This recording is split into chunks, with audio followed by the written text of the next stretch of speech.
Thank you for joining us here at Birmingham View Television, where you know we're going to talk politics because we want to keep you informed about what's going on here in the city. And of course, I'm telling you old news a little bit, but the mayor who's been elected to the city of Birmingham, Mayor William Bell, is now at the helm of the city government here. How did he get there, and what is he going to do while he is in office? And so we have our political consultants who are going to be talking with us today. Mr. Darryl Perkins, a former associate with Archer Davis, who's now head of his own political consulting firm, and Yawntreshia Coleman, who is a political blogger, and I think you want to work for city council too, right? Yeah, so we have both of them here who are joining us for our political roundtable on the mayor's race. Thank you guys so much for coming in here today.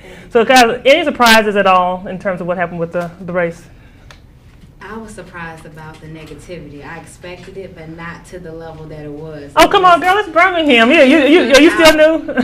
No, it was just outrageous. Oh gosh, you know, it's sad though, but it's no real excuse for it. But did it you think it affected people in terms of turnout, because the turnout was 41%, which was higher than the runoff election? I do, and even though it's a personal belief I don't agree with, I do know that negative campaigning can bring people out to the polls. Even though I don't think it has a place in there, people hear something that I'm not voting for him, and they get out, and then they get into shouting matches with one another, and then they start to influence one another and bring each other to the polls. It's more like, let's keep this one out more than let's vote for this person. Yeah, and I think that I think there were issues that were brought out, but maybe could have been focused on a little bit more. What do you think about that?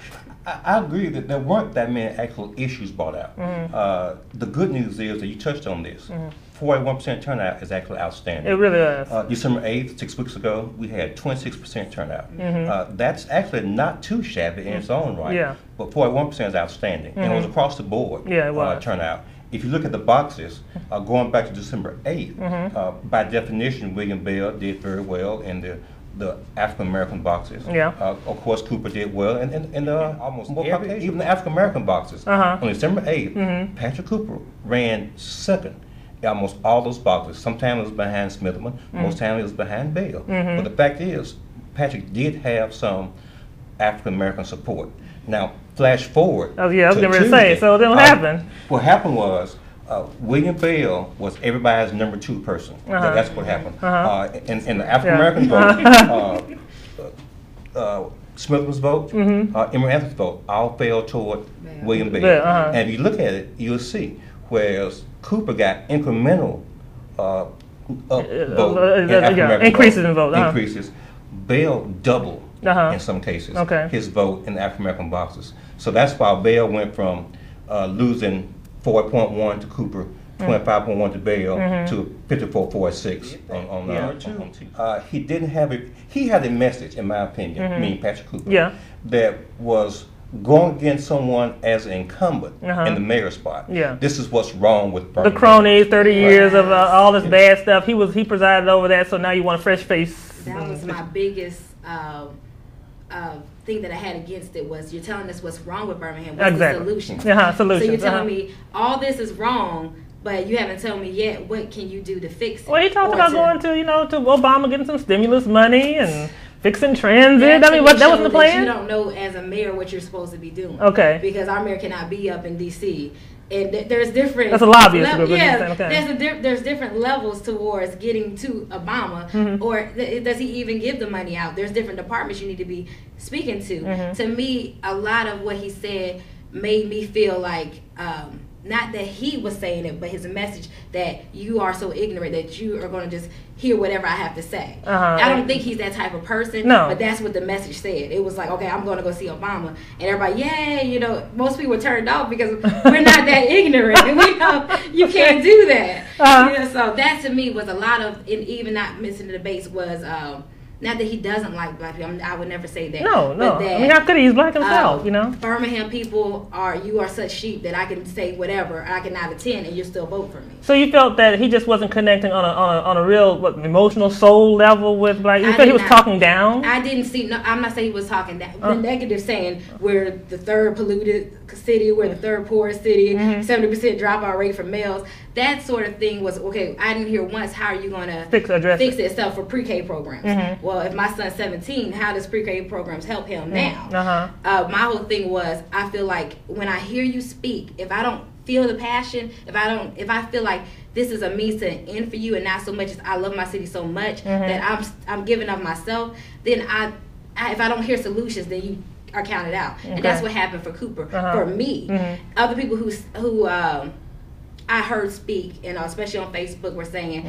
I didn't know much about him, but once he started attending the debates and they heard him and saw how jumpy he was and how nervous he was, karate chop in the air. I think they said they were like, I was with him, but now I don't know anymore. And it was just the stigma that Bell has had for being in 30 years in city government, where they were turned off. Whereas if somebody else had made the runoff, it wouldn't have been that speculation. Okay. So. And the other thing I would have done as a Patrick Cooper person, Patrick has done for 3.5, 4 years of community work. Yeah, he has. So it's not like he hadn't been there at all. He has, but it wasn't talked about. No, I will really. But he had commercials about his involvement with the girls' basketball team, and how he'd been doing that for years before he even considered running for office. But it's a way, it's better than anybody around. It's a way how you talk about what you do and how you package that as a bigger picture. Okay. He never got us to the bigger picture. When you run a campaign, there are two things you have to do at the exact same time, and I tell new candidates this all the time.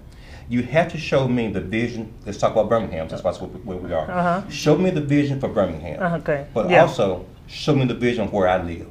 For my house, my block. Show me your big overarching thought process, but show me your plan to how you're gonna make my life better. Once you do that, why wouldn't I vote for you? Yes, right. And it's hard to do, man. It takes message discipline to do that. Well, I mean, he seemed to be on point. He talked about transportation. We're going to get people jobs. We're going to get people jobs. We're going to get people jobs. I mean, he was on point with that. We're going to do pre-K. We're going to do pre-K. We're going to get some new blood and get some new blood. I mean, but was that not enough? No, but how? That was my thing. But how? That was my big thing. And Bell had the same problem at first. Yes. And I don't know if they do after debates or after they. I'm sure they do analysis and go through the questions. Work on this, work on that. I could see the improvement in Bell. It was Bell. Where he started, like he said, I have to tell you what I've done because the people are saying I haven't done anything. And with common sense that he doesn't mean he built something or did something on his own, but you have to do that. And I didn't see Cooper do that. Where he said, well, I've done this and I've done that. He kind of nitpicked that's what Bell was doing. Well, I didn't care what you're saying, what you've done. I want to hear that you have done something. So you think that would have been a good time to bring up the girls' basketball team and his work in the community? I think my commercials will show me in the community talking about the things I have done over the last 4 years. I'm not an elected official. I'm not getting paid for this. It's not my job. I'm doing this because I love my city. That's right. That's the message I would have had over and over and over again. What I found in running a campaign, you get a very simple message and you stick to it. Obama had one word: change. That was it. Change in the iconic picture, the guy. That's picture. Right. But you can hone in on 3 or 4 simple things. A very simple message.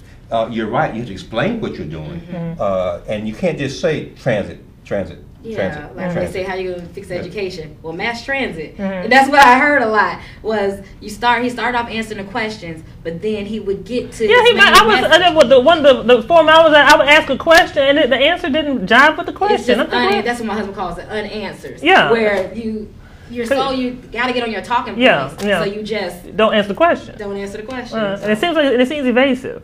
And then you look at the last few days, because when you're running a campaign, 6 months, sometimes 2 years, are all geared toward what happens those last 5, 7, 9 days. So what happened? And what we saw was, you said this earlier, William Bell hit his stride. William Bell got on message. He had good commercials. He had the picture of him on the hill talking about Birmingham with his wife there. He said he had a plan. All of a sudden, William Bell got in mayor mode. He got in mayor mode. He looked like a mayor. He talked like a mayor. His commercials said, I will be the mayor. And I didn't quite see that from Patrick. Now, some of it is experience. And the more you're around. He's got 30 years worth of that. So he's got 30 years of it. And he used it. And I don't blame him for using what he has. One thing I always tell new campaigns, if you have never won this office before, go find you a campaign structure that has won at least this type of office before.